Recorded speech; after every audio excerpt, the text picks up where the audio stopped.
As you can see, kita Indonesian keturunan Chinese, but funny we don't have any Chinese names karena kita udah dari kecil udah dibilang bahwa kamu tuh orang Indonesia gitu. Jadi regardless of your race gitu, kita mau berkontribusi bagi Indonesia. Jadi dari sini, dari kecil aku udah ditanamin bahwa apapun yang aku kerjain gitu kan, in my work or my study, in my interaction with people, memang pertama Tuhan yang menjadi Tuhan yang menjadi prioritas, terus keluarga, tapi juga encompassing all of that, cinta kita buat Indonesia, bahwa kita terpanggil untuk membangun bangsa kita. Makanya juga merah, ada putihnya sedikit.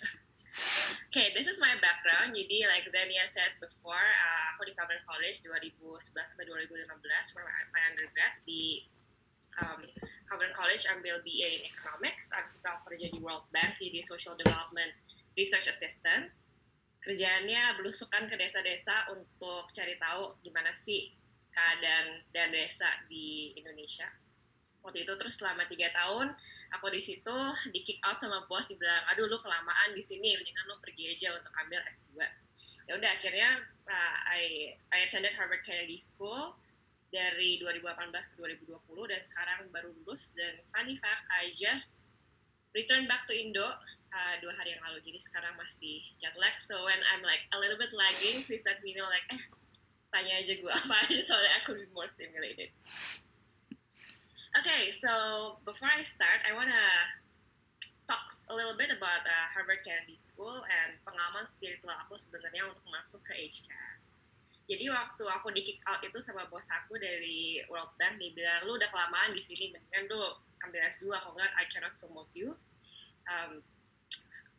Aku ngerasa juga bahwa sebenarnya Tuhan pengen aku ke Harvard Kennedy School. Terus ya aku bilang aku nggak bisa gitu, it's like too hard, it's too up there, I'm not smart enough, pokoknya banyak alasan lah untuk nggak ke HCAS. Nah, satu hal yang struck me waktu itu adalah ayat di Mazmur 24 ayat 1 yang bilang bumi dan segala isinya punya Tuhan. Jadi waktu aku merasa aku nggak mampu, aku merasa aku nggak mau, aku merasa bahwa itu out of my league, Tuhan tuh cuma bilang, maksud kamu apa gitu? Kalau kamu percaya bahwa bumi dan segala isinya itu punya aku, maka sebenarnya aku juga yang akan punya Harvard. Jadi I'm the big boss, and if I want you to go there, maka kamu akan ke sana. And sure enough, long story short, I went there. Tapi ternyata Mazmur 24 ayat 1 itu nggak cuma berbicara tentang bahwa Tuhan memiliki Harvard Kennedy School ataupun sekolah-sekolah top yang lain, MIT, Yale, McKinsey misalnya yang susah masuknya, tapi juga dia yang memiliki the environment dan segala sesuatu, yaitu biodiversity, yaitu planet lain, like the universe in general.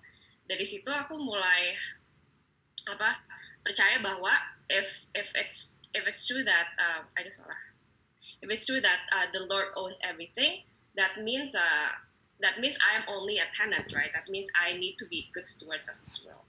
Terus yang kedua, realization dari pengalaman aku masuk Harvard juga, the Lord loves the world.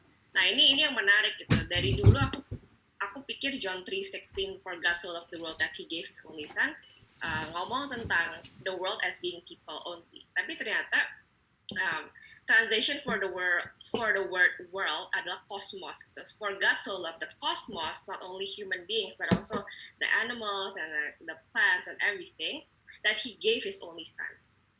Nah, terus ada yang ketiga lagi yang aku sadar dari pengalaman aku dari HKS bahwa Tuhan memiliki segala adalah the Lord instructs us to serve and preserve the earth. Nah, mungkin di FICA ini kita banyak belajar soal stewardship of Christian freedom, bagaimana kita itu apa yang udah Tuhan kasih ke kita itu freedom, kita mesti steward it well.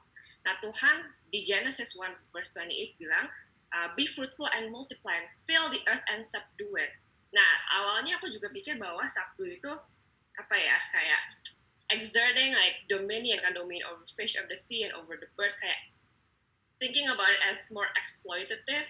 I'm ashamed to say that aku pernah mikir kayak gitu. Tapi ternyata the word subdue itu is the same vocab that is used to explain a farmer that tills the land, the farmer that wants to bring fruits to the land. Nah dari tiga ini itu di mana the Lord owns the world, the Lord loves the world, and the Lord instructs us to serve and preserve the earth. Aku merasa terpanggil gitu sebagai orang Kristen, what is my duty gitu, as a tenant of this world, to really preserve and love bumi yang Tuhan udah bikin. And it brings me to my agenda today. Kayak yang tadi Zenia bilang, aku sebelumnya waktu di Harvard bikin tesis tentang sampah. Jadi aku hari ini pengen banyak ngomong tentang itu.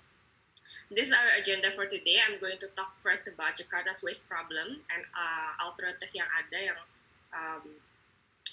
yang mungkin the government udah existing government regulation initiative. Terus yang ketiga, aku pengen ngomong tentang my research, particularly organic waste management and at the household level. We can talk about like bigger things, but because that's my research, aku pengen narrow it down to that. Terus yang keempat, ask what you can do. Apa nih yang kita bisa ngelakuin sekarang as people kan, maksudnya what kind of behavior change, what kind of perubahan-perubahan dalam kehidupan kehidupan yang kita bisa lakukan untuk preserve the environment. Dan yang terakhir, question and answer and discussion. Also, if you guys have any comments or any question like Zenia bilang, please put it in the chat box and nanti kita bisa bahas. Ataupun kalau misalnya super urgent and on the moment, I'm also fine if you just like interject me and ask me questions. Okay, jadi this is the big problem that Jakarta is facing right now. Jakarta tuh cuma punya satu tempat pembuangan akhir, Bantar Gebang. Tiap hari 7.700 ton nyampe ke situ, dan unfortunately tahun 2021 akan penuh. Aku baru sadar ini setelah aku ke Bantar Gebang sendiri. Jadi sebelum aku ke Harvard, kan ada period tuh di mana aku selesai kerja. Terus aku iseng-iseng field trip ke Bantar Gebang, dan ini sebenarnya foto yang aku ambil sendiri di Bantar Gebang. It's copyrighted by me. Aku ngeliat banyak banget sampahnya dan cuman ditimbun, dan setelah ditimbun, kalau mungkin kalian nggak tahu bisa lihat, cuman ada banyak banget pemulung-pemulung yang ngambilin sampahnya. Terus pas ditimbun ada like this traktor atau komatsu ini yang dia kayak bakal padetin. Terus sampah berikutnya nyampe gitu.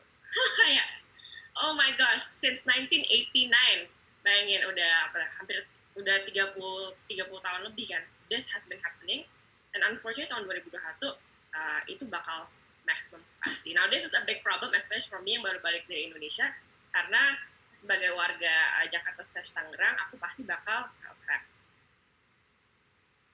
Ini a little bit about the profile of the waste. 60% itu organic, yaitu sampah makanan. 60% dari household, yaitu dari rumah tangga. Dan ini juga kenapa aku memilih topiknya adalah household organic waste management. Karena kalau kita ngomongin kayak plastik gitu, terutama plastik yang bisa di recycle ya, itu udah banyak yang mengambil. Contohnya kayak pemulung, dan ternyata aku baru sadar juga bahwa banyak sekali mafia-mafia sampah di Jakarta that scrambles to get the economic value of this waste. Ini makanya itu kita perlu peduli sama organic sama household. Nah, dari sini aku mau a little bit brainstorming. Yang tahun 2021 overcapacity. So what if it is overcapacity? There are several options. Yang pertama, bakal ada trash light and explosion. Jadi pas di Louis Gajah di daerah Bandung tahun 2008 gitu. Dia udah over capacity, terus ditimbun, akhirnya dia meledak dan dia landslide dan 143 orang meninggal. Terus recently happen kalau kita terus taruh sampah di landfill yang udah penuh, kayak di South Tangerang, di TPA Cipecang, akhirnya yang terjadi adalah TPA itu runtuh. Intinya longsor, terus the wall yang misahin TPA sama Sungai Cisadane itu udah overpass, jadinya dia runtuh, terus akhirnya masuk Sungai Cisadane, hasilnya bau banget dan it contaminate the water. Jadi ini yang bisa terjadi. Opsi pertama, trash landslide and explosion. Terus yang kedua apa? So what if it is over capacity? Ya kayak di Lebanon nih, di Beirut gitu, dia juga banyak masalah sampah. Ya trash dump saja in areas or roads around the city or not be picked up at all. And I just happen to find this very gruesome picture di mana itu sampah banyak banget yang ada di jalanan. This might be Jakarta's future kalau memang sampahnya udah nggak tahu lagi mau dikemanain, atau ya we have like tumpukan sampah di mana-mana yang nggak di pick up.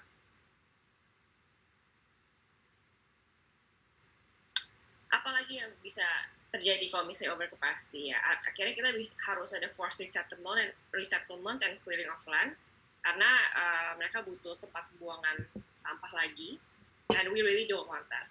Terus yang keempat apa? Trash dump in oceans river. Sekarang tuh ini foto di Sungai Citarum, actually the number one dirtiest sungai in the world. Ini makin bisa exacerbate kalau itu overcapacity dan kita udah nggak ada tempat lain buat taruh, kita akan continuously taruh di sungai-sungai. Jakarta udah memiliki banyak sekali insiden banjir, and I just can't imagine if this continues.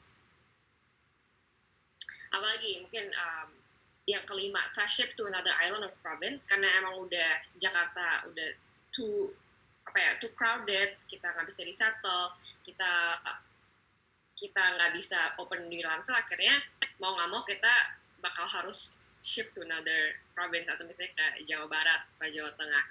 Well, yeah, good luck with that. I'm not sure gitu how the other party will receive it. And sekarang aja kita udah banyak talks about inequality di Indonesia, dan kalau misalnya ini terjadi, oke, sampai Jakarta di mana, more bad publicity. Dan yang terakhir, I think this is what's gonna happen actually, that trash will be burned.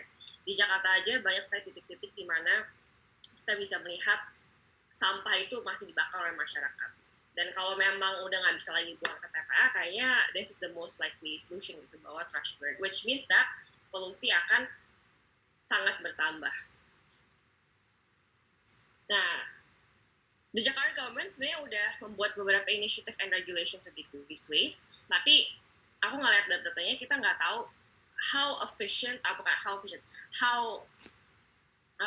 effective it is, dan juga nggak terlalu tahu implementasinya tuh sejauh mana. Ini I'm just gonna go through this very fast. Yang pertama, integrated treatment facility, yaitu incinerator. Mereka maunya satu di setiap kabupaten kota. Udah ongoing, tapi dengar aku dari teman-teman yang di daerah Sunter, itu belum ada pembangunan sama sekali. Sebenarnya ini bagus ITF kalau bisa dilakukan secara cepat, karena dia bakal absorb 2.200 ton sampah. At least that's what they say. Terus yang kedua adalah Samtama, sampah tanggung jawab bersama. Basically dari Anies adalah penyuluhan ke warga untuk composting, untuk pilah sampah, untuk jual sampah ke bank sampah, dan itu ada penemanannya. Tapi ini pilot masih, kalau nggak salah di 22 RW, jadi masih sangat kecil sekali. Jakarta Recycling Center itu pilot juga, ada di Kecamatan Pesanggerahan di Jakarta Selatan. Ini menarik karena dia suruh masyarakat untuk milah di 8 bagian, which is actually pretty absurd. Terus habis itu setiap hari pas diangkut sampahnya bakal ada tukang sampah yang bakal ngorek-ngorek sampah dari these neighborhoods untuk lihat bahwa mereka tuh comply apa enggak ke bins yang harusnya mereka masukin. Misalnya kayak recycle, dia misalnya taruh kulit ayam gitu, terus ketahuan, itu bakal diberi peringatan, dan kalau diberi peringatan berkali-kali nggak berubah, maka katanya nggak diangkut sampahnya. Tapi again, it's like pilot, and for me, kalau itu berlanjut, kayaknya agak sort of unfeasible to do that at the Jakarta level. But at least they're doing something, and hopefully they're iterating with the best practices. Terus Black Soldier Fly Facility NPD Pasar Jaya. Jadi untuk sampah organiknya dia ada budidaya maggot supaya dimakanin. Katanya sih udah ongoing, tapi aku kurang tahu juga seberapa seberapa berjalan kan, kadang-kadang kita bilang kita baca oke, udah berjalan, tapi pas ke site visitnya belum tahu kayak gimana. So at least udah ada wacana itu. Terus ada network of bank sampah, kurang lebih ada 400-an di Jakarta. Ada yang bilang angkanya sampai 1.500. Jadi for me this just says that the data yang sampah is very limited gitu, to make any statement yang pretty credible. Ini yang aku alami juga waktu aku ke Jakarta earlier this year. I'm trying to get like the actual data. It's kind of difficult karena there's a huge discrepancy. Untuk regulation, jadi kita ada yang namanya Jakstrada. Jakstrada itu sebenarnya dari inisiatif Jokowi. Tahun 2025 Indonesia sudah mereduksi jumlah sampah mereka sebanyak 30% dan naikin recycling-nya 70%. Terus ada ban of single-use plastic bag di Jakarta yang baru operasi tahun ini, Juli awal. Because it's like super new, I'm not sure how it's enforced. Aku juga baru nyampe ke Indonesia, katanya sih belum terlalu galak untuk ini. Dan yang ditargetkan adalah supermarket yang high class gitu, kayak misalnya food hall atau I don't know, pokoknya yang lebih up there. Terus yang terakhir, companies have to manage their own waste. This is good, tapi masalahnya facilities sendiri belum ada. Setahu aku yang kemarin aku ngobrol dengan beberapa company, mereka itu akhirnya cuman sewa truk, terus sewa truknya itu diangkut sampahnya langsung ke Bantar Gebang, dan they said like, oh yeah, we have managed our own waste, dan caranya itu seperti itu. So it really didn't make it. Anyway, ini yang udah ada di Jakarta sekarang. Nah, now going to my research ya. Aku merasa bahwa with all of this, organic waste should not be overlooked in waste management efforts. Kenapa? There are like 4 things yang menurut aku penting untuk kita lihat adalah, pertama, if we want to solve the Bantar Gebang issue, organic waste mesti kita lihat karena mayoritas adalah organic waste, sampah makanan. Terus yang kedua, kalau emang Jakstrada targetnya 30% reduction, 70% processing rate, ya kita mesti tap in ke organic waste yang memang comprise the bulk of the waste. Untuk sampah plastik, single use plastik emang itu problem, terutama pas pandemi ini banyak sekali penggunaannya. Tapi kalau kita ngomong soal recycle plastik kayak botol segala macam, itu banyak sekali yang ambil dan actually sampai rebutan dan ada mafianya. It's very interesting. Jadi we have to tap into organic waste. Terus yang ketiga, organic waste itu produce methane. Methane itu this is a greenhouse gas yang 28 times more potent in terms of that heat capacity dari carbon dioxide. Dan methane gas ini juga yang bisa membuat tumpukan sampah itu jadi eksplosif karena dia heatnya banyak, terus ditumbuk terus, dan akhirnya sampai satu titik gitu dia akan, yang kayak di Louis Gajah, dia akan meledak. Jadi if we could kind of capture it and process it somehow gitu, organic waste, itu bisa mitigate all this. Dan yang terakhir, organic waste to produce liquid water, air lindi, yang bisa contaminate groundwater, terutama kalau dia masuk ke landfill. Ini just like very briefly, I kind of like map the waste management in Jakarta. Yang kalian lihat yang 1, 2, dan 3 ini adalah yang terjadi sekarang. Jadi household itu produksi sampah, terus di-pool di tempat pembuangan sampah di TPS, lalu langsung dibuang ke Bantar Gebang. Ini sebenarnya aku bikin buat organic waste, tapi as we can see there are a lot of bottlenecks. Jadi misalnya dia bisa ke waste bank, tapi nggak bisa juga karena kalau ke waste bank temanya recycle, jadi bukan organic waste. Terus organic waste facility actually juga nggak ada, dan kalaupun ada pun nggak ada bayar. We can talk about this later, but ini kurang lebih this flow sekarang. Jadi rumah tangga langsung ke TPS lalu ke Bantar Gebang. Artinya apa? Solusinya mesti exist at the systems level, karena kalau kita misalnya cuma targetin di household doang, maka kita nggak akan bisa targetin, maksudnya kita nggak bisa make a dent di what we want to make a dent, yaitu pengurangan sampah di Bantar Gebang, and actually dari Jakstrada in general seluruh sampahnya kita mau kurangin. And then my research identified some pain points that exist at each component in Jakarta waste management. Kita bagi sebenarnya ketiga komponen. Ini pertama ada waste producer, waste processor, sama consumers of waste product. Jadi kalau di waste producer itu, kita lihat bahwa household nggak separate their waste. Di waste processor nggak ada nih fasilitasnya untuk proses organic waste sama sekali. Terus yang terakhir, walaupun misalnya udah separate terus diproses, kita nggak ngerasa ada yang mau beli gitu. Consumers of waste product itu nggak ada. There's not enough demand. Existing regulation yang tadi udah ada are not really enforced and still in piloting stage. Dan inovasi untuk sampah di Jakarta memang masih sangat terbatas. Well, based on these findings, I'm just gonna rush through this too. We can talk about this later. We conducted a root cause analysis. Jadi from this table you can see dari semua target usernya, waste producer, processor, consumers of waste product, kita identifikasi problemnya apa, sama root cause-nya apa. Kenapa sih orang nggak milah? Karena mereka have no awareness. It's very inconvenient to milah. There's no incentive, there's no disincentive. Nggak ada urgensinya, ngapain aku ngelakuin sekarang, even though I know it's important. Terus low confidence adalah, aku tahu dari mana kalau misalnya aku udah milah itu nggak akan dicampur lagi gitu di dalam truknya, jadi ngapain aku milah.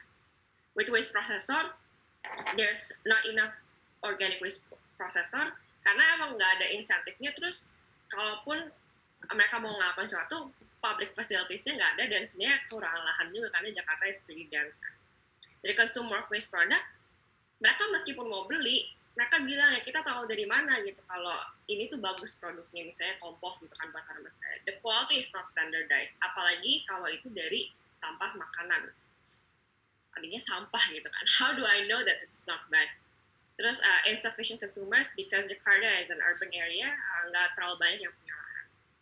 Lack of innovation karena ya there's insufficient incentive gitu. There are other things that are more exciting and more interesting daripada aku masuk ke bagian sampah. And then dari sini kita identify a list of interventions yang mungkin bisa untuk tackle the root cause, yang bisa tackle the problem. As you can see here, all the campaigns, provide bins. I mean, this is not an exhaustive list. This is just some things that we thought might be interesting to implement to tackle the root cause. Makanya ini ntar di diskusi aku pengen lebih banyak ya mungkin garner your thoughts on this, whether these interventions would tackle the root cause and would tackle the problem itself. Terus juga ini juga buat waste processor, kenapa sih dia nggak ada insentif ya, karena sebenarnya economic value itu kurang gitu. Economic value kurang karena the cost untuk proses waste itu mahal dan nggak bisa dijual juga. Makanya kita bilang oke, mungkin bisa kasih tax break subsidi kalau buat dari government-nya insufficient public facilities, ya government yang harus ngelakuin and build or commission more facilities itu sendiri gitu, biar sampah yang udah di-divert itu nggak masuk ke Bantar Gebang, tapi memang ada station. Nah, itu government yang harus ngelakuin itu. Okay, I'm just not gonna go through this well. And then based on all of those interventions, di tesnya aku bikin menus or policy options. Jadi di waste producer jadi kita bikin 3. Yang pertama tuh big bang, artinya full implementation in all of the interventions di waste producer level, waste processor, sama consumers of waste product. Kalau build knowledge, menu kedua dari policy option adalah ya kita kan sekarang masih bingung nih yang mana yang paling efektif. Jadi kita pilot dulu aja kecil-kecil, kita lakukan lebih banyak research, kita lebih banyak ngomong-ngomong ke pakar gitu. Jadi kita build knowledge lah supaya nantinya maximum impact. Tapi yang ketiga, kita bikin lagi ada satu menu, adalah satu foundation, yaitu kita build knowledge di waste producer sama consumers of waste product. Tapi with waste processor, kita benar-benar harus the government have to increase the capacity for household organic waste. Jadi sekarang itu sebenarnya di TPS atau TPS 3R itu tempat pembuangan sampah reduce, reuse, recycle, itu cuma 3,5% yang ada organic waste facility-nya, yaitu composting. Dan cuma dari 1.100-an, cuma ada 15 yang ada mesin pecah-pecahnya gitu. Jadi very very negligible if you think about there's capacity itu sama sekali nggak ada. Makanya ya akan selalu terus dibuang gitu ke Bantar Gebang karena memang nggak ada station yang lain gitu untuk absorb that. And then we assess these 3 options based on 5 criteria: effectiveness, time to impact, financial feasibility, kira-kira berapa harganya, operational feasibility, and political feasibility. Kita waktu do this weighting yang 20%, 35% itu keeping in mind of the Bantar Gebang issue yang 2021, makanya effectiveness sama time to impact paling urgent lah, paling weighty dibilang untuk kriteria buat our policy option. Kalau yang lain-lain mungkin kita masih bisa take a loan atau with strong governance gitu, we can still do it. Tapi kalau yang pertama yang kedua it's pretty urgent lah. And then we map our option against these 2 indicators. Jadi ease of implementation itu adalah the feasibilities, political feasibility, operational feasibility, and financial feasibility. The impact part is the effectiveness and time to impact. Jadi when we map everything, kita melihat bahwa build knowledge, impact-nya nggak gitu besar, tapi ease of implementation-nya tinggi. Big Bang, on the other hand, dia impact-nya besar banget kan karena full implementation of everything, of all the initiatives. Tapi dia ease of implementation-nya rendah. Mahal, terus banyak stakeholders yang mesti dikoordinasi. And then we saw that the set the foundation sort of hits the sweet spot gitu between there is impact. We identified that the bottleneck to the government needs to double down on the waste processor, tapi in terms of ease of implementation masih bisa lah ya we hustle here and there gitu. So we chose to set the foundation as the preferred one. Artinya the government benar-benar fokus untuk membuat banyak waste processing facilities agar yang misalnya orang udah milah itu tuh nggak masuk lagi ke Bantar Gebang karena memang nggak ada avenue-nya, tapi bisa gitu ada composting facility here and there, terus ada dibikin marketnya dan segala macam. Okay, so that's the government, but what can you do right now? I identified 5 things that probably we can do. Pertama, kita bisa sort, and then we can reduce, especially reduce our food waste. So, we can reuse, we can recycle, and we can publicize. Maksudnya publicize adalah raise awareness lah ke teman-teman gitu bahwa guys, Bantar Gebang itu udah mau penuh tahun 2021, and although the government is the one yang harus step in, right now itu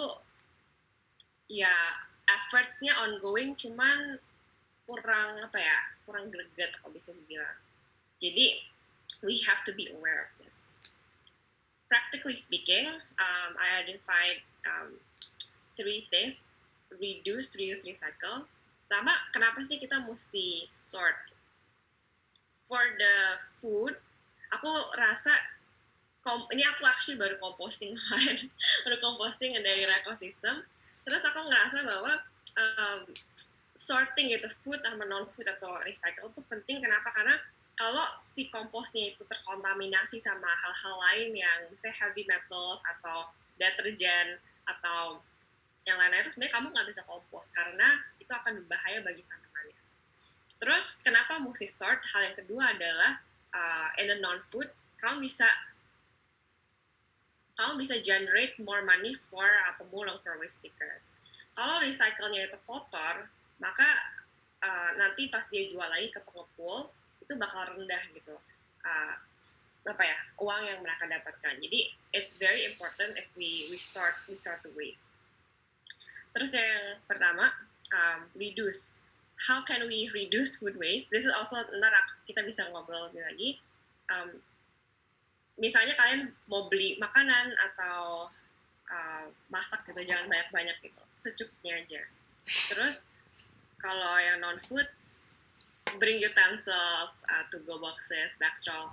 You know the everything when they say about zero waste. Untuk reuse,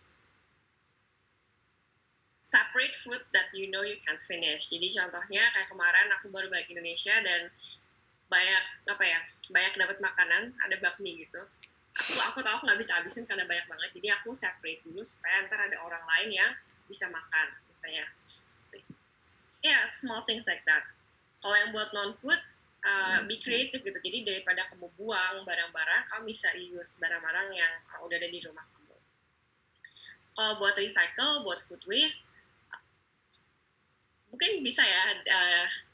Makanan yang harusnya kamu buang, kamu bikin makanan baru. Jadi contohnya ada satu temen aku yang dia kemarin bikin tahu, terus tahunya itu kan ada ampasnya. Nah ampasnya itu daripada dia buang, dia bikin jadi hummus gitu. Jadi maksudnya itu yang kayak, wow, this is interesting gitu, like you do your creative recipes. Then you can also compost di rumah kalian. Although I asterisk compost bacterial biodigester karena everything comes with pro and cons, but at least you can try these avenues kalau memang ada. We can talk about it later. Terus kalau yang buat non-food, if you have a network of waste banks di tempat kalian, bank sampah gitu, like tap on those. Terus kan sekarang banyak tuh yang penjemputan sampah segala macam, like use those avenues gitu to send your recycle. Kalaupun enggak, one thing that I do adalah itu aja recycle-nya ditaruh like this big plastic bag, terus kamu ikat supaya pas ntar truk sampahnya datang dia kecampur tuh nggak kecampur lagi, and it's also good for si pemulung biar dia bisa langsung ambil gitu sampahnya daripada dia mesti ngais sampah yang lain yang udah mungkin kecampur gitu. So these are some practical things, obviously not an exhaustive list, tapi ini aku bisa on top of my head, these are the things that we can do. On top of that ya kalian bisa ngomong lah ke teman-teman bahwa hey we need to start now gitu, because it's really a ticking time bomb, and we can really bank on the government to do this. At least we can do something daripada sama sekali kita nggak ngelakuin apa. Okay, with that, I'm opening this to a discussion and Q&A session. Gimana nih Zen? Do we want to do this langsung discussion, or I have something that I want to discuss too. Boleh sih, kita mau stop share screen aja nggak Jen? Atau udah gitu kita bisa ngomongin. I think you can atau mau nanya dulu ya, Abel? I don't think I hear you. Sorry, aku dari tadi udah ngomong. Oke, guys, mungkin kita mau mulai dari ada yang punya pertanyaan nggak? Udah gitu, you can put your questions in the chat box, Jen, if you already have some yang bisa mau didiskusi. Kalau kalian nggak ada spesifik punya pertanyaan, because no one put anything in the chat box at the moment, right? Can I say it now if I have a quick question? Yeah, you can. Jane, you mentioned kita udah ada incinerator. Bedanya itu apa ya, incinerator sama just burning it? Bentar, ini aku agak bingung ini gimana cara untuk. Oke. Aku stop share aja ya? Iya. Okay. Jadi pertanyaan tadi apa bedanya incinerator sama just burning it?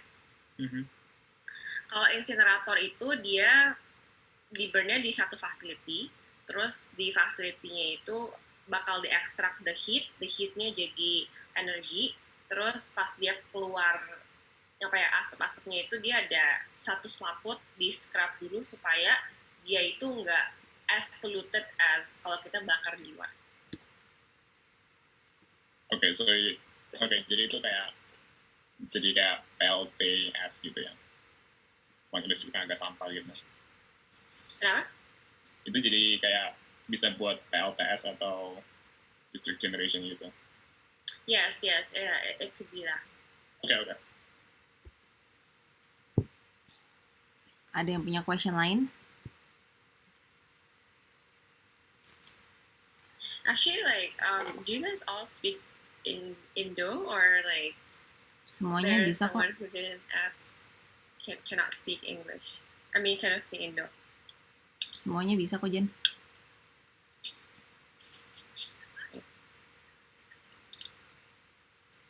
Wait, oke. Ada yang mau ada punya question lagi nggak? Sebenarnya kayak tadi gue ada deh, tapi gue Aku mau tanya, silakan. jadi pas kan research tesisnya about waste management in Jakarta ya. Jadi pas do that research tuh ada kayak research nggak kena compare, for example, the policy in Jakarta yang udah ada gitu tapi tidak terlaksana, or kayak kenapa itu jadi nggak bisa maju or something like that. And kayak also juga, do you probably also look at some other places yang actually do better in food management, food waste management? Soalnya kayak these days I'm interested in how South Korea do their food management, food waste. I nggak tahu sih, tadi aku look it up online really quick gitu, and then they say kayak a lot of people say South Korea dari 2% recycling their food management, right now udah 95% gitu. So I'm just wondering kayak, is it something yang it's really hard for Indonesia to do just because we don't have the facility or we don't have the resources for it, or is it lebih kayak kita punya pemerintah atau punya, I know it's gonna be hard gitu, tapi kayak do you have any insight or things like that? Sorry, thank you. So like, you have like two questions, right? Yang pertama, yang pertama tadi apa, yang aku ingat yang kedua, like best practices yang mungkin bisa diimplementasi di Indonesia, right? Ya, I mean, jadi pertanyaan pertama sama kedua agak kayak nyambung gitu. In general cuma mikir basically kayak what it is that we can do gitu, and why probably can we do as good as the others gitu, if not why ish. Yeah. So like with South Korea kan, mereka tuh ada namanya smart bins. Smart bins-nya itu adalah sampah yang di setiap cluster, dan sebenarnya South Korea itu it's not like the whole South Korea, it's only Seoul and Seoul. So I don't know itu datanya yang 2%-nya 95% itu di whole South Korea atau di mana. Karena setahu aku yang di Seoul itu mereka kalau mereka mau dispose food waste, mereka tuh harus bayar. Jadi caranya adalah smart bin ini dia akan terbuka kalau si yang mau buang itu tap kayak flashcard gitu loh. Nah di flashcard itu dia ada saldo, terus dia mau buang itu akan ditimbang itu berapa produksi sampahnya. Terus kalau misalnya itu semakin berat, maka dia akan semakin di-charge-nya lebih mahal. Terus dari food waste-nya itu di smart bin itu akan ditransport ke kayak daerah-daerah pinggiran di Seoul yang masih ada urban farming. Bukan urban farming sih, kayak mereka kan kayak penghasil kimchi, terus penghasil all these farm yang fresh gitu. Jadi they actually have a mechanism untuk sampah organiknya itu dibikin composting atau some sort of like fertilizer for their farms. Tapi ya mekanismenya itu yang pertama, I think it's two ways, right? One, they found a mechanism untuk disinsentif orang untuk produce a lot of food waste dengan cara itu di-charge dari smart bin itu. Terus yang kedua, mereka memang punya kebun-kebun gitu yang di sekitar Seoul yang bisa menampung hasil olahan tersebut. Nah dari segi Jakarta itu agak susah. Kenapa? Karena jadi kita kalau ngomong demand of organic waste yang misalnya dijadiin kompos itu agak sulit karena sekarang nggak ada sertifikasi untuk sampah organik itu yang dijadikan kompos. Jadi misalnya aku punya kebun yang nggak terlalu gede gitu di daerah the Jakarta Greater Area. Aku nggak tahu gitu bahwa saat kamu produce kompos dari sampah kamu itu nggak akan matiin tanamannya aku. Dan ini sebenarnya terjadi di salah satu orang yang aku interview pas riset. Dia bilang waktu itu dia beli kompos dari this compost maker, terus dia jual lagi ke landscaper yang ada di daerah puncak. Unfortunately, pas di-apply ke tanahnya, sebulan kemudian tanamannya tuh mati semua gitu. So, akhirnya sejak saat itu dia nggak pernah mau lagi beli dari kompos yang nggak ada sertifikasinya. Jadi buat aku, how do we know gitu that this kompos itu bagus apa enggak? There is like no guarantee for that, and because of that demand-nya nggak ada. Jadi dari segi demand, kalau di South Korea dia ada yang menyerap, kalau di Jakarta nggak ada. Another person bilang bahwa, oh kenapa kebun-kebun di sekitar Jakarta kan banyak kan tanamannya, kenapa nggak pakai kompos dari sampah gitu, sampah organik. Nah ini mereka bilangnya dari dinas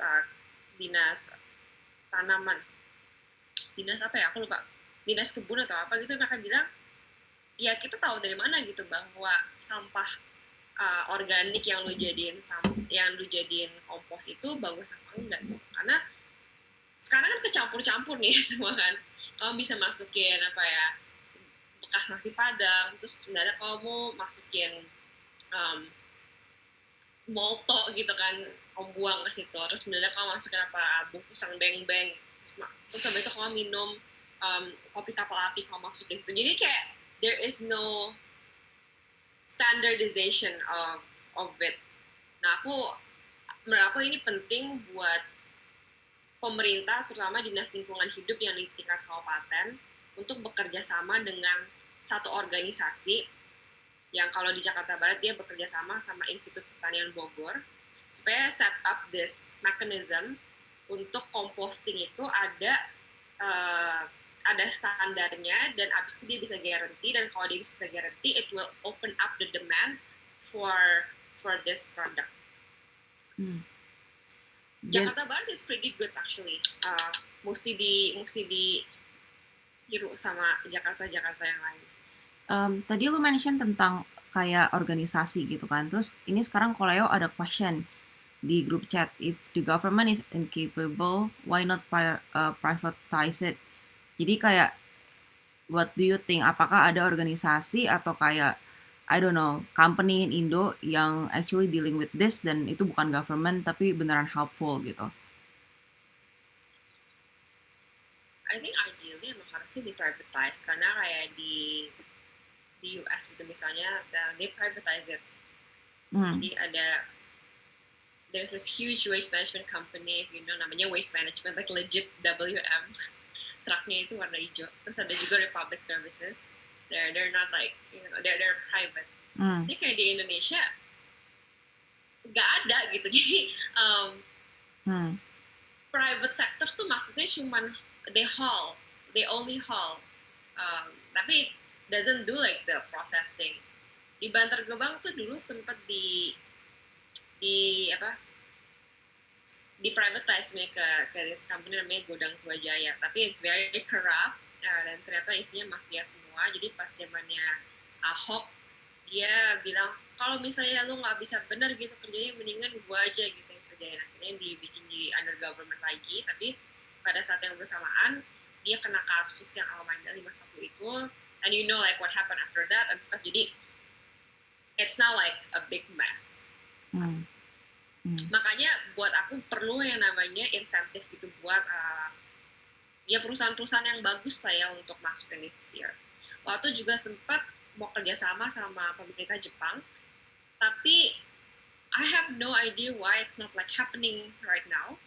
Yang Jakarta Recycling Center yang di Kecamatan Pesanggerahan itu dia ada mentorship dari orang di Jepang di apa ya pemerintah di Osaki, cuman ya again ini baru kayak small scale dan baru pilot stage. Ada question lagi nggak yang lain? I have a question. Hi Jane.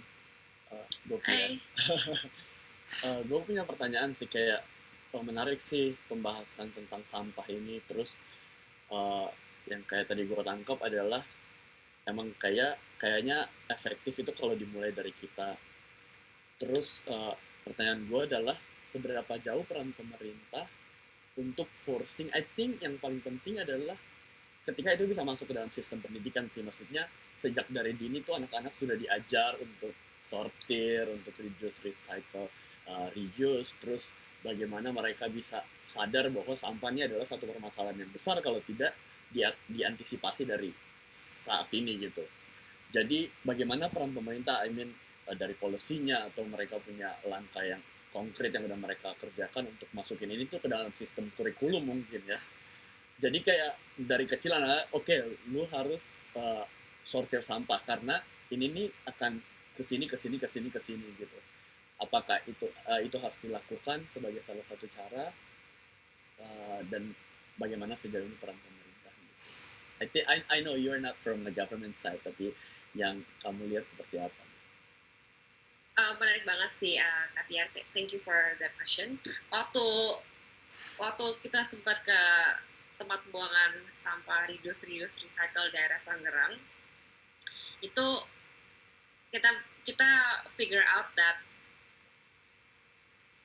anak-anak tuh punya andil yang cukup besar di rumah gitu, terutama untuk orang tuanya milah. Jadi waktu itu sebenarnya pendekatannya agama sih ya, di kampung itu diajarin bahwa kalau misalnya kita sebagai orang yang beribadah gitu, maka kita akan menjaga planet kita gitu. Sama kayak yang tadi aku bilang di awal, cuman dari segi Muslim gitu. Karena bumi ini milik Allah. Nah, ini diajarin ke anak-anak di PAUD. Tapi PAUD itu kan PAUD tindak anak usia dini. Ya kayak TK gitu lah, bukan TK, playgroup. Anyway, buat di tingkat kampung. Terus di pengajian juga ada intervensi kayak gitu, sampai waktu pasti anak-anak ini pulang, terus dia lihat ibu mereka nggak milah, mereka bilang, Bu, ini kenapa nggak dimilah, Bu? Ini harusnya kita kalau sebagai muslim yang taat gitu, kita mesti milah, dan ternyata itu working gitu buat di kampung itu, sehingga ibu-ibu yang sebenarnya if we want to do behavior change, kuncinya itu adalah di ibu-ibu, karena mereka yang pegang dapur kan. Mereka akhirnya memilah gitu, gara-gara influence dari anak-anak mereka yang nagging mereka dan terus kayak ngomong-ngomong ke mereka untuk ayo dong mah milah segala macam. Jadi it actually works. Dari segi government, kalau itu kan social intervention. Kalau dari segi government, sempat kemarin tuh aku pikir untuk mengkaitkan akreditasi sekolah ke program environment. Jadi contohnya sekarang itu untuk sekolah-sekolah punya akreditasi A, maka itu ada kolom namanya lingkungan gitu.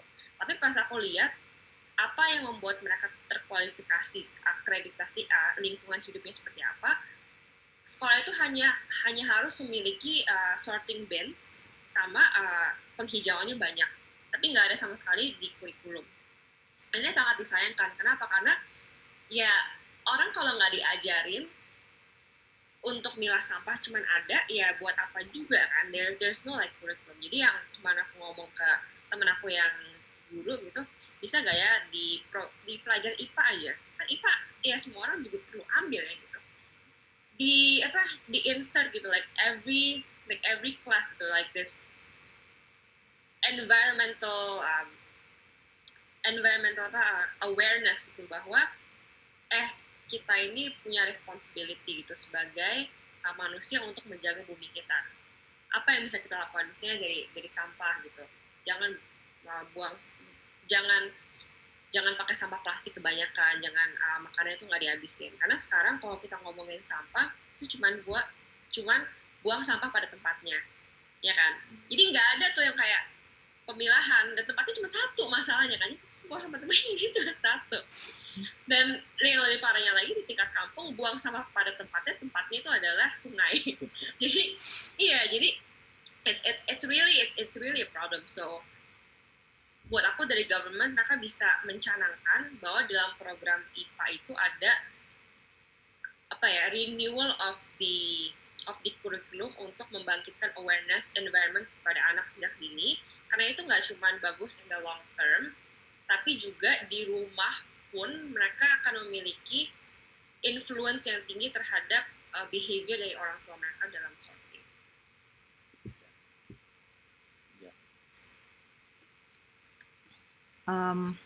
Well, sebenarnya sekarang udah jam 11.30, tapi Jen, do you want to bring up one question yang lu udah prepare maybe? Nggak sih, jadi aku tuh sebenarnya pengen discuss. Tadi kan I put out a list of ini yang kita bisa lakukan gitu. Do you think it's feasible to do? Probably kita share screen again. Sure.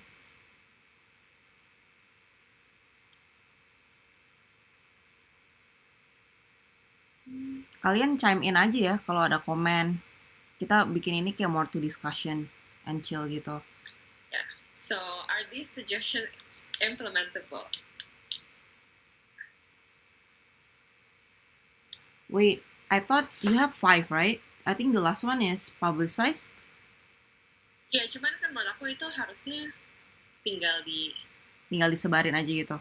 Iya, maksudnya it's not like a behavior change per se. Ya itu anak nih Jen. Ya in my neighborhood, jadi the one that manage my waste sama my neighbor is completely different company. Jadi they are competing for business gitu. And then they weigh. Jadi semakin banyak gua buang sampah, semakin banyak gua kena charge gitu. Jadi kalau gua taruh 2 kantong leaves sama 1 kantong leaves, gua makin banyak mahal gitu tahun bulan depan gitu. Ya itu gimana caranya? Siapa yang mau ngetin uang iuran? Itu langsung di tag ke gue punya itu HOA, homeowner fee gitu. Uang sampahnya ya nge-tag? Iya, jadi gue langsung kena bill gitu. Oh, this month gue bayar $30, next month gue bayar $40. Ini di mana, di Indonesia atau di US? Di US. Oh iya, kalau di US sih bisa kayak gitu, tapi kalau di Indonesia tuh kayak belum ada aja sih kayak gitu, karena kemarin tuh sempat mau dinaikin iuran aja sampah, tapi pada komplain. Memang harus ada mekanismenya sih untuk orang yang produksi lebih banyak itu akan kena cas lebih. Bener, exactly. Itu iya, kalau nggak gitu semua orang bakalan sembarangan. Iya. Tapi balik lagi sih kayaknya emang database kita kan susah ya. Indonesia itu selalu masalahnya adalah data gitu. Kayak data rumah yang bisa, maksudnya karena di Amerika mungkin semuanya kan udah connect ya, satu data dengan data yang lainnya. Jadi kayak misalnya rumah Koleo, ya udah listrik, air, sampah semua tuh udah bisa dimasukin gitu. Kalau di Indonesia kayak masih sulit gitu ya untuk konekin semua data. Terus kayak dinas sampahnya kan cuma datang bungut doang kan, kayak itu bakal jadi satu kerjaan tambahan. Kayak oke, lu pungut tapi lu catetin rumah ini hari ini sampahnya 2 karung, rumah ini 3 karung, tapi bulan depan dia 3 karung, jadi dia lebih mahal gitu. Kayak it's a big tugas ya, gitu ya. Itu soalnya kan kalau di privatize kan they have incentive to recoup all their money to pay their employees. Jadi ada insentif untuk do that gitu. Kalau enggak, dan karena mereka ada, jadi you creating some kind of economy di situ. Jadi kalau enggak, semua orang bakalan, karena sekarang kan jadi public kan, jadi public problem kan. Jadi gue buang sampah seenaknya, there is no consequences on me. Jadi somehow they have to. Jadi I don't know, maybe. Jane, thank you banget udah bring up ini sih. Gue Tirza. Ya, jadi kalau misalnya menurut gue sendiri, visible atau enggaknya, cukup visible. Karena mungkin sekarang sosial media gencar banget ya. Kalau di Indonesia tuh sekarang lagi banyak banget orang yang jual sedotan dari stainless steel, terus sumpit dari stainless steel. Jadi mereka kayak expecting mereka kayak apa ya? Kayak educate kita untuk minimize the use of the straw atau apapun itu untuk pakai yang bisa kita reusable gitu. Visible atau enggaknya menurut aku visible banget karena visible atau enggaknya visible karena kita bisa memaksimalkan kalau kita semua nih yang ikut sesi ini bisa speak up di sosial media kita, itu akan sangat membantu banget gitu.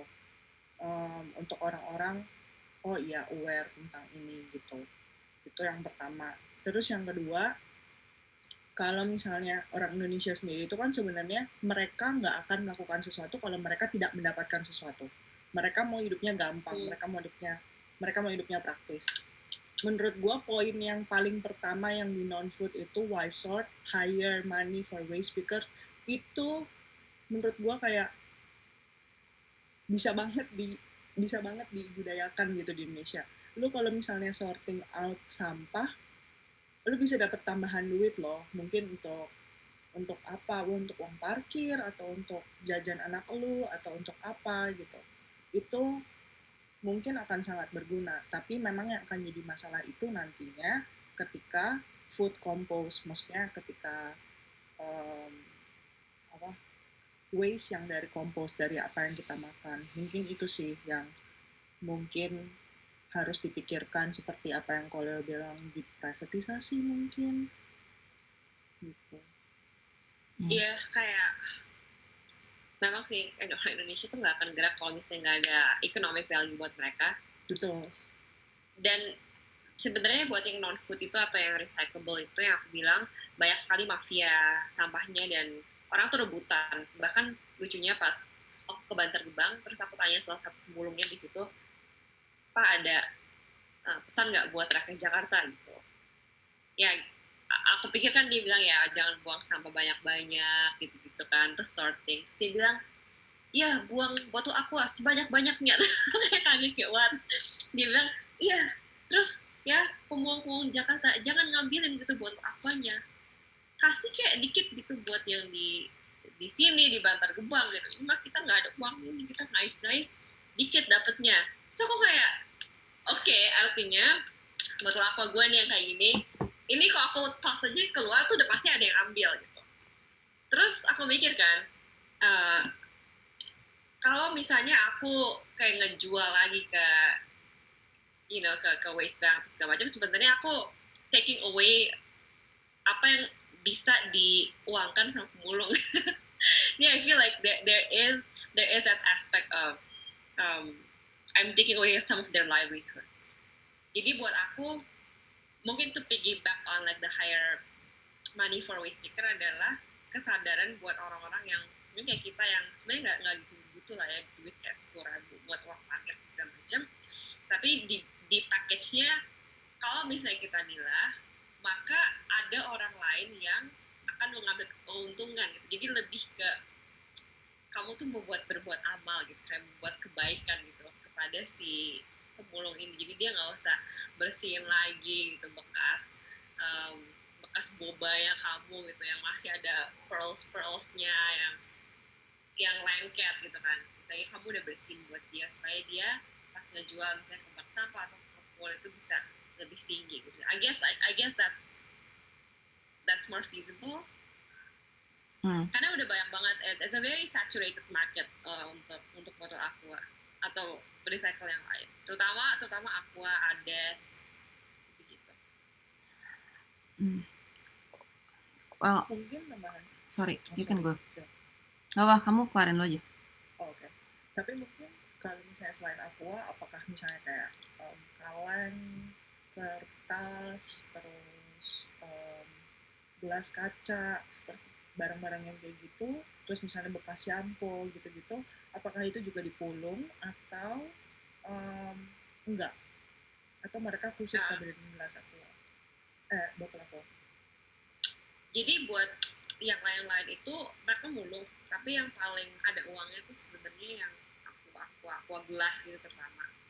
Jadi mereka kayak bakal tumpukin banyak banget karena pas dijual ke pengepul mereka tuh mau yang seragam. Jadi mereka pasti akan dapat uang dari yang botol-botol lain yang mungkin yang lebih tebal kayak shampoo.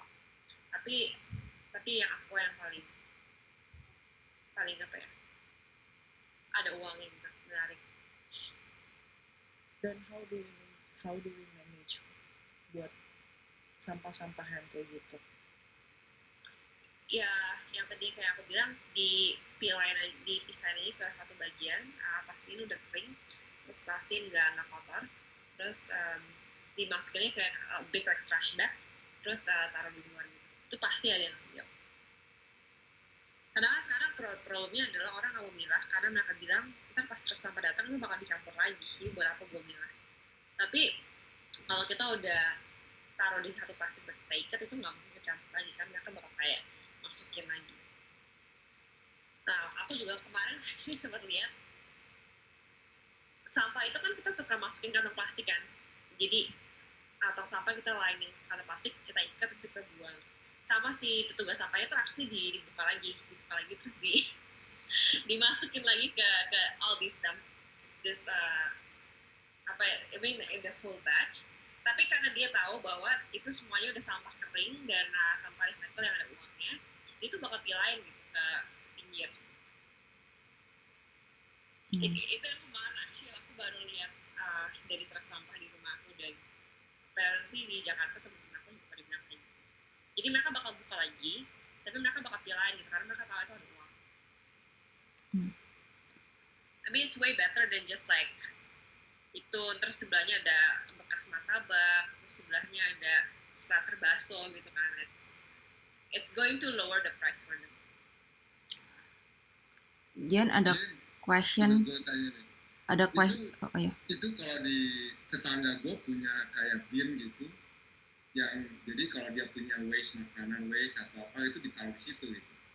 And then for some dia jadi kayak produksi, yes ya, jadi lu ya pokoknya dia ada electric composting gitu, jadi fast, jadi nggak rely on cacing gitu, apa nggak rely on bio ya jadi lebih cepat gitu untuk bikin kompos gitu.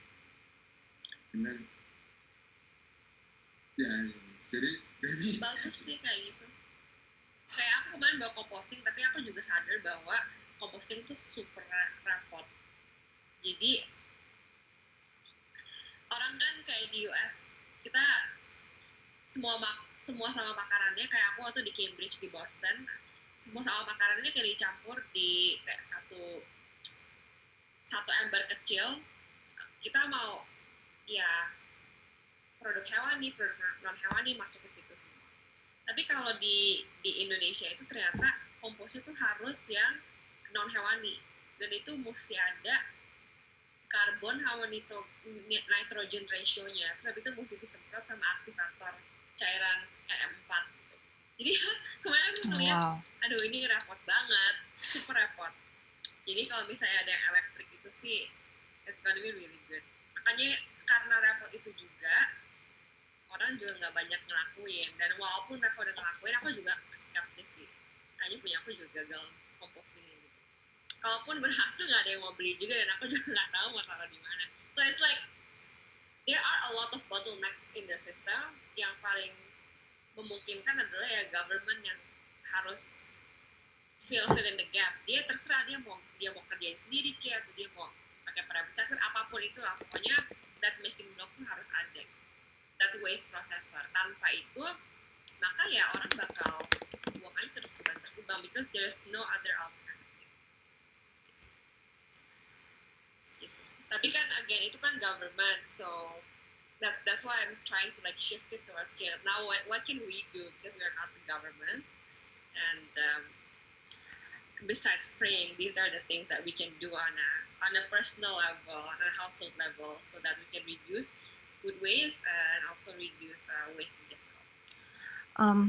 I have a final comment and then kayak nanti I really like what you present in here, Jane, dan kayak when you ask about implementable, I do agree ini semua kayak oke banget. Dan the thing is about behavioral change, I think it's a little bit hard kalau kita, what I think about reduce section tuh the second row, I think it is good kalau kita bisa kerjasama sama kayak businesses gitu, karena yang bring utensil yang tadi kayak Tirza bilang, banyak banget bisnis-bisnis yang actually bikin orang berubah sifatnya gara-gara tren masyarakat. Dan I think I'm kayak from my food science background, kalau ngomong ke orang jangan beli makanan terlalu banyak, they won't do it unless yang kayak sekarang ada bisnis kayak sayur box gitu-gitu loh yang udah dibikin per orang kayak gitu. I think it's gonna be great karena kita changing the behavior tapi from another perspective gitu. Jadi mereka yang kayak udah dibikin ini sama orang lain, oke, I'll do it, instead of kayak gue yang ngelakuin sendiri gitu.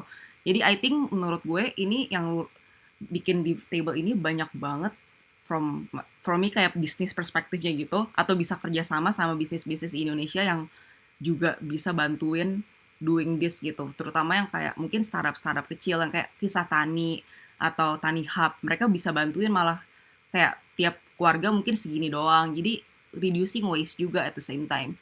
That's my thought sih about how implement this. Just because kalau ada orang nyuruh gue, misal gue disuruh, gue mau diet gitu, I don't think I can, mungkin gue bisa 1 minggu, tapi after that gue lupa lagi kalau gue harus diet.